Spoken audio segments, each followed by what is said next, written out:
setelah masuk ke departemen B, kita harus menyesuaikan lagi apakah cost per unitnya tetap 12.000. Kan nggak mungkin sama 12.000. Orang di departemen B ditambahi bahan baku lagi kok. Berarti kan nggak mungkin costnya sama. Berarti kan ada penyesuaian lagi. Nah, itu harus kita hitung. Kalau tadi kan awalnya per unitnya kan 12.000. Di sini nggak bisa sama. Kan tadi cost totalnya kan ini kan 40.000 dikali 12.000 ini kan menghasilkan 480 juta. Nah, ini 480 juta ini dibagi sama 50.000. Karena kan 40.000 ditambah 10.000 jadi 50.000. Karena tadi kan sudah disetarakan terdapat 10.000, berarti dibagi 50.000 dapatlah 9.600. Jadi yang awalnya tadi 12.000 setelah masuk ke departemen B cost per unitnya menjadi setara 9.600 gitu. Nah, terus ditambah lagi kan ada lagi bahan baku terus sama cost konversi tambahan. Tadi di situ kan di soal udah disebutkan di departemen B cost bahan baku 120 juta, cost tenaga kerja langsung 97 juta, dan cost overhead pabrik 48.500.000. Itu dibagi sama unit ekuivalen. Nih unit ekuivalennya kan 50.000 buat yang bahan baku dan 48.500 untuk yang konversi, tinggal dibagi. Terus di total ini kan 2.400 ditambah 2.000 tambah 1.000 sebesar 5.400. 5.400 ditambah 9.600 sama dengan 15.000. Nah, inilah cost unit yang di departemen B setelah terdapat penyesuaian dan setelah ditambahi bahan baku. Kalau tadi kan dari 12.000 jadi 9.600 itu kan setelah penyesuaian karena terdapat penambahan unit. Tetapi kan terus ada bahan baku, tenaga kerja, dan overhead yang ditambahkan lagi. Setelah disesuaikan lagi harganya menjadi 15.000 gitu. Jadi harga cost per unit akhir itu 15.000. Ya udah tinggal dikali aja kan yang langsung diakui sebagai produk jadi kan 45.000. Ya udah 45.000 dikali 15.000 sebesar ini. Terus kemudian cost dari departemen A kan tadi kan ada 5.000 dikali 96.000. Nih 5.000 nya itu dari sini. Nih 5.000 dikali 9.600 karena kan butuh disesuaikan 9.600 itu berapa. Kemudian kan ada yang tambahan-tambahan 3 item ini kan ada tambahan-tambahan bahan baku, tenaga kerja, dan overhead. Itu jumlahnya kan 5.000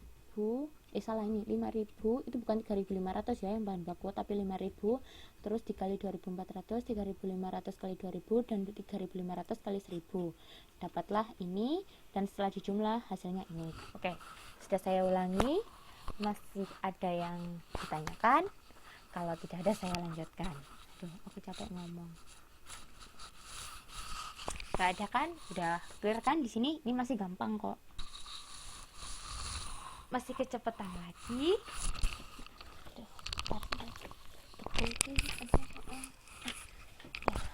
Oke, kalau memang oke, saya lanjutkan ya. Nanti kalau masih ada yang nggak mudah langsung di stop aja. Stop bu, saya nggak paham gitu. Oke, lanjut.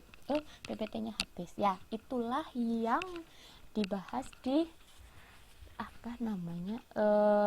di bagian pertama itu yang di bagian pertama. Sekarang pindah ke bagian yang kedua. Bentar, saya siapkan dulu PPT-nya.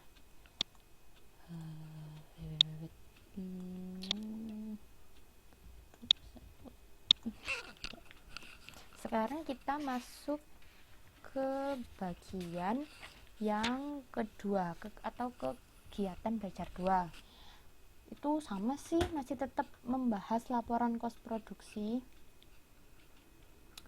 tapi kasusnya berbeda. Kalau tadi kan kasusnya ketika terdapat penambahan bahan baku di departemen yang selanjutnya. Jadi misalkan dari departemen 1 ke departemen kedua, ketiga terdapat penambahan bahan baku.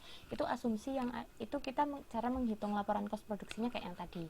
Tapi kalau yang di sini asumsinya itu berbeda. Gimana cara membuat laporan kos produksi ketika terdapat produk dalam proses awal. Jadi beda kasus. Oke. Apa sih yang dimaksud dengan produk dalam proses awal? Jadi gini, kontinuitas proses produksi menyebabkan departemen memiliki unit-unit dengan beragam tingkat penyelesaian. Jadi kan kontinuitas proses produksi itu ya kayak misalkan dari departemen 1 ke departemen 2 ke departemen 3, itu kan namanya kontinuitas proses produksi. Nah, itu ada kontinuitas itu ada akibatnya. Ya, akibatnya adalah terdapat beragam tingkat penyelesaian. Nah, itu ada tiga kondisi atau ada tiga output yang terjadi karena adanya kontinuitas proses produksi itu.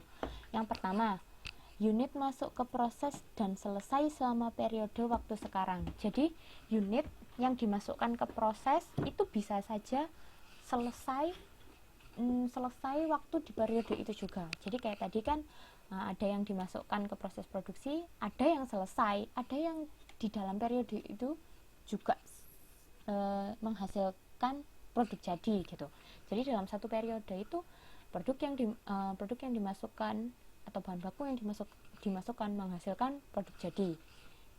Itu output yang pertama. Kemudian output yang kedua, unit telah diproses di periode sebelumnya dan selesai pada periode waktu sekarang. Jadi di periode yang kemarin itu ada sisa, kemudian diproses di periode yang sekarang, akhirnya jadi proses produksi. Atau semacam sisa dari atau produk yang belum jadi di periode sekarang itu kita proses di produk yang tidak selesai diproses pada periode sebelumnya itu diproses di periode sekarang, itu juga mungkin terjadi kayak gitu kan. Sama yang ketiga, unit masuk ke proses dan belum selesai pada periode waktu sekarang. Jadi gini, kalau yang pertama tadi kan unit dimasukkan atau bahan baku dimasukkan akhirnya selesai di periode sekarang juga. Jadi masuk di periode sekarang dan selesai di periode sekarang. Itu yang pertama. Untuk yang kedua, produk jadi ini itu adalah produk yang dari yang belum selesai di periode kemarin. Jadi periode kemarin itu ada yang belum selesai, akhirnya kita selesaikan di periode sekarang gitu. Sedangkan untuk yang ketiga itu masuknya di periode sekarang, tapi di periode sekarang juga belum selesai kayak gitu. Jadi itu karena kontinuitas proses produksi itu terdapat ada tiga kondisi tersebut.